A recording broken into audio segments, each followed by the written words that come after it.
بسم اللہ الرحمن الرحیم۔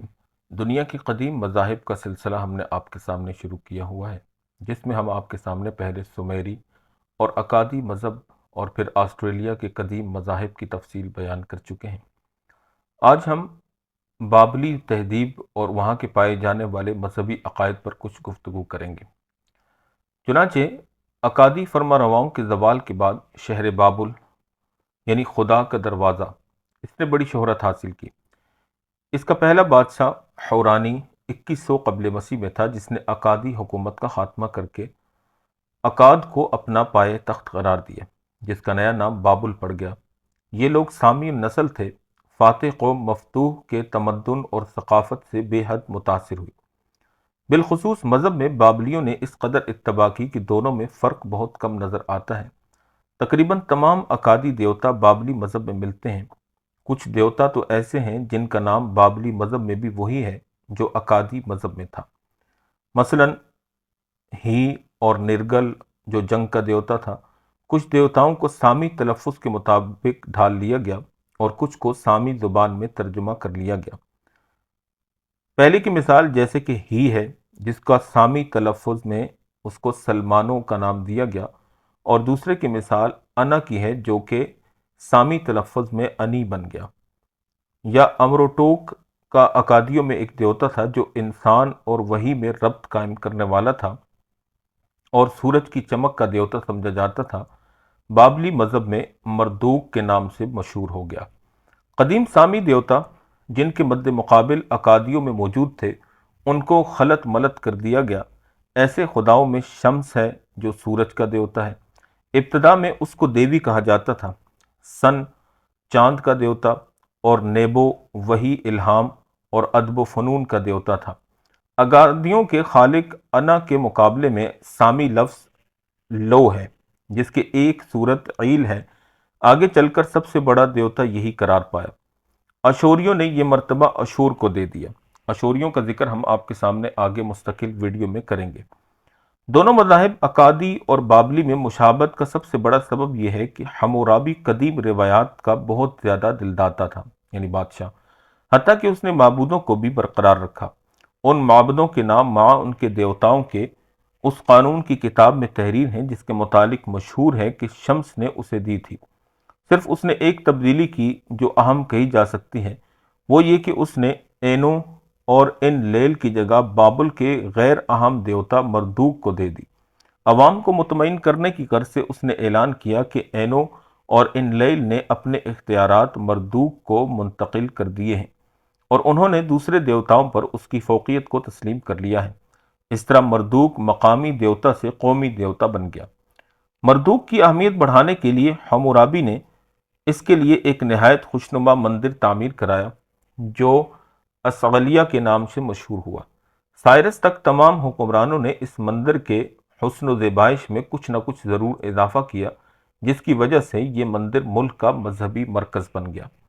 حمورابی خاندان 200 سال تک برسر اقتدار رہا، جس نے حمورابی کے کام کو جاری رکھا۔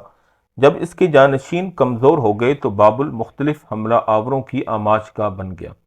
کساٹی خاندان نے تو بابل پر اپنا قبضہ جما لیا اور 500 سال سے بھی زیادہ 746 قبل مسیح سے 1171 قبل مسیح تک انہوں نے حکومت کی۔ اس خاندان نے بابلی دیوتاؤں کی فہرست میں ایک اور دیوتا سوکا مانو کا اضافہ کیا۔ یہ دیوتا اس لحاظ سے بہت اہم ہے حتیٰ کہ عراقی تاریخ میں پہلا غیر ملکی دیوتا ہے جو عراق کی سرزمین میں داخل ہوا۔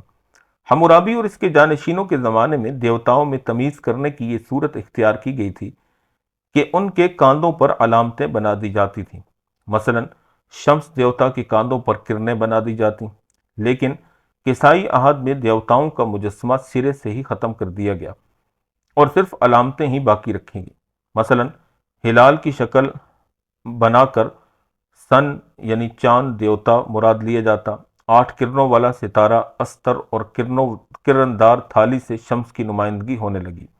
آگے چل کر یہ علامتیں بھی باقی نہیں رہیں، ان کی جگہ اعداد نے لے لی۔ سن کو 300، شمس کو 30 کے اعداد مل گئے اور دیوتاؤں کے نام لکھنے کے بجائے صرف ان کے مخصوص گیتوں پر اکتفا کیا جانے لگا۔ کسائیوں کے زمانے میں تجارت کو بہت زیادہ فروغ ہوا ان کے تعلقات مصری، سمیری اور خطی اقوام سے قائم ہو گئے۔ غیر ملکیوں سے تعلقات نے مذہب کو بھی بہت متاثر کیا۔ اس سے پہلے اہل بابل کا عقیدہ تھا کہ ان کے دیوتاؤں کی حکومت پوری دنیا پر قائم ہے، لیکن جب انہوں نے دور دراز ممالک کا سفر کیا تو انہوں نے محسوس کیا کہ دوسرے ملکوں میں ان کے دیوتاؤں کی عملداری نہیں ہے، بلکہ دوسرے دیوتاؤں کے ماتحت ہیں۔ اس حقیقت سے آگاہ ہو جانے سے ان کے عقائد کو زبردست دھچکا لگا۔ پروہتوں اور مذہبی رہنماؤں کے لیے صرف ایک ہی راستہ باقی رہ گیا تھا، اور وہ یہ کہ عوام کے دیوتاؤں کے ساتھ بدگمانی سے ان کو بچانے کے لیے جادو کے دامن میں پناہ لیں۔ جادو پر بہت سی کتابیں لکھی گئیں، مختلف قسم کی قوتوں کے متعلق معلومات فراہم کی گئیں، نفع بخش اور مضرت رساں ارواح کی ایک طویل فہرست مرتب ہوئی۔ ان میں سے مؤخر ذکر قسم کی روحوں کی بالادستی تسلیم کر لی گئی۔ مقدم الذکر ارواح کا کام فقط یہ رہ گیا کہ انسان مصیبت کے وقت ان کی طرف رجوع کرے اور ان سے شکایات کرے کہ انہوں نے اسے چھوڑ دیا ہے۔ مصائب کی توجہ اس طرف کی جاتی کہ خدا اس سے ناراض ہو گیا ہے یا ارواح خبیثہ نے دیوتاؤں کو اس کے خلاف ورغلا دیا ہے۔ پھر جو جادو کا زور بڑھتا گیا، ارواح خبیثہ کی قوت میں اضافہ ہوتا رہا۔ آخر یہ عقیدہ عام ہو گیا کہ ارواح انسانی جسم میں سکونت اختیار کر لیتی ہیں اور جس شخص کے جسم میں داخل ہو جاتی ہیں اس کو طرح طرح سے پریشان کرتی ہیں۔ مختلف امراض کا سبب بھی انہی ارواح کو قرار دیا گیا۔ عقائد میں اس تبدیلی سے عوام کے لیے مذہب میں کشش پیدا ہو گئی اور بہت حد تک سرکاری مذہب کی خشکی کا ازالہ جادو کے رواج کے ذریعے سے کر دیا گیا۔ اس تبدیلی کا ایک فائدہ اور بھی ہوا کہ مذہب میں ترتیب اور تنظیم پیدا ہو گئی۔ جب دیوتاؤں کی تعداد میں زبردست اضافہ ہوا تو یہ چیز نہ صرف عوام بلکہ خواص کے لیے بھی الجھن کا باعث بن گئی۔ پروہت بھی ان کی صحیح تعداد اور مقام کو حافظے میں رکھنے سے قاصر تھے۔ آخر کار انہیں ایک باقاعدہ فہرست تیار کرنی پڑی، جس کے باعث مذہب میں باقاعدگی پیدا ہو گئی۔ جادوگری میں مہارت حاصل کرنے کی خواہش نے بے شمار علوم کو جنم دیا۔ ارضیات، فلکیات میں خاصی ترقی ہوئی۔ ان علوم نے اخلاقیات کو بے حد متاثر کیا۔ تمام دیوتا اور بالخصوص شمس انصاف اور قانون کے محافظ سمجھے جانے لگے، جن کے متعلق یہ عقیدہ ہو گیا کہ یہ ظلم و ناانصافی کا بدلہ لیے بغیر چین سے نہیں بیٹھتے۔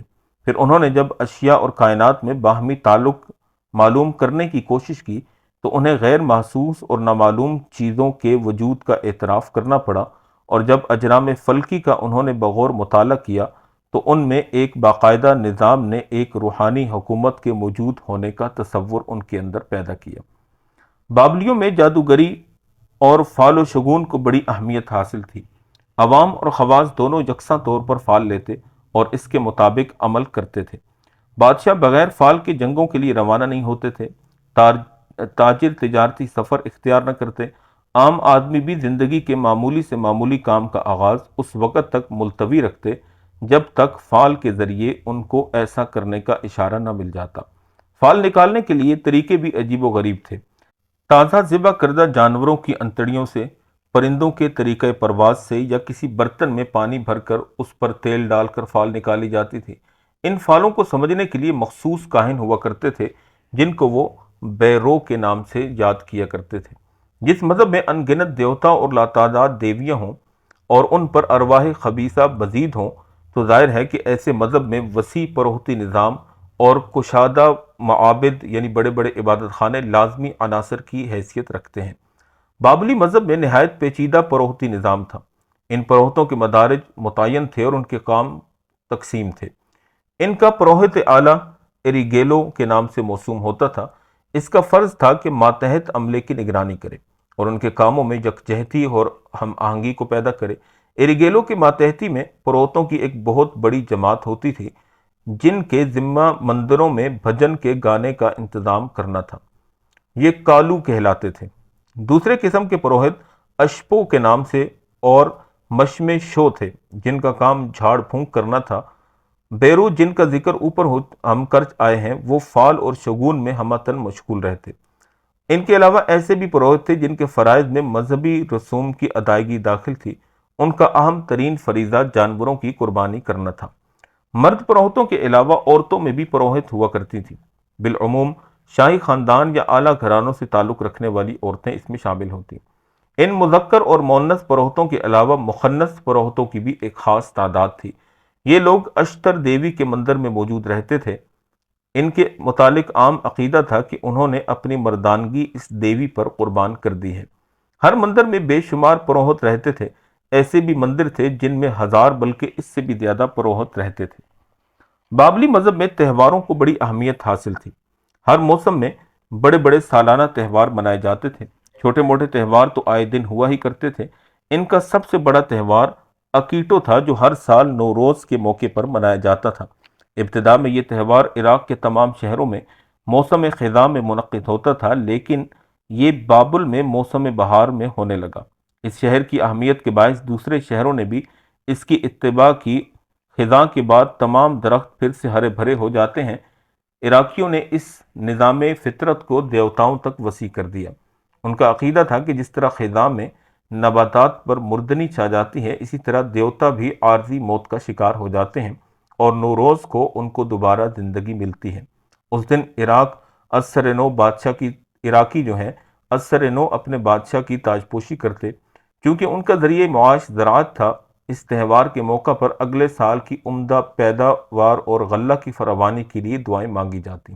اس دن بعل یا مردوک کے مر کر دوبارہ زندہ ہونے کا ڈرامہ بھی سٹیج کے طور پر پیش کیا جاتا، جس میں بادشاہ دیوتا کا پارٹ ادا کرتا۔ اس ڈرامہ کے بعد بھجن گائے جاتے جن میں مردوک کے کارنامے گنائے جاتے۔ بادشاہ کی تاجپوشی ادا کرنے کا طریقہ بھی عجیب و غریب تھا۔ بادشاہ اپنے تمام شاہی اعزاز اور نشانات نہایت عاجزی کے ساتھ مردوک کے سامنے پیش کرتا۔ پروہت ان کو لے کر دیوتا کے آگے ایک سٹول پر رکھ دیتا۔ اس کے بعد یہ پروہت بادشاہ کے تمانچے لگاتا اور کان کھینچتا، اور بادشاہ نہایت عاجزی سے اعتراف جرم کرتا اور معافی کا خواستگار ہوتا۔ اس کے بعد یہ تمام نشانات دیوتا پروہت کے معرفت بادشاہ کو لوٹا دیتا۔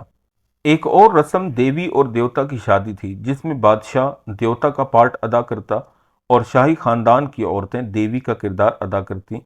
اس رسم کا مقصد زرعی اور حیوانی پیداوار میں اضافہ کرنا تھا۔ ہم نے قدیم بابلی مذہب، ان کے مذہبی عقائد، رسومات، رواج اور تہواروں کے متعلق آپ کے سامنے تفصیلی گفتگو کی۔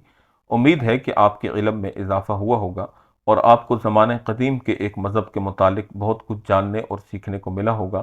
اگر آپ کو ہماری ویڈیو پسند آئی ہو تو ہمارے چینل کو سبسکرائب کر دیجئے گا اور اپنے رائے کا اظہار بھی ضرور کیجیے گا اور لائک اور شیئر بھی ضرور کیجیے گا کہ اس سے ہمیں بہت زیادہ حوصلہ افزائی ہوتی ہے۔ اللہ کریم جل شانہ ہمیں نبی کریم صلی اللہ علیہ وسلم کی محبت کے ساتھ اور دین اسلام کے ساتھ جڑے رہنے کی توفیق عطا فرمائے۔ وما علینا الا البلاغ المبین۔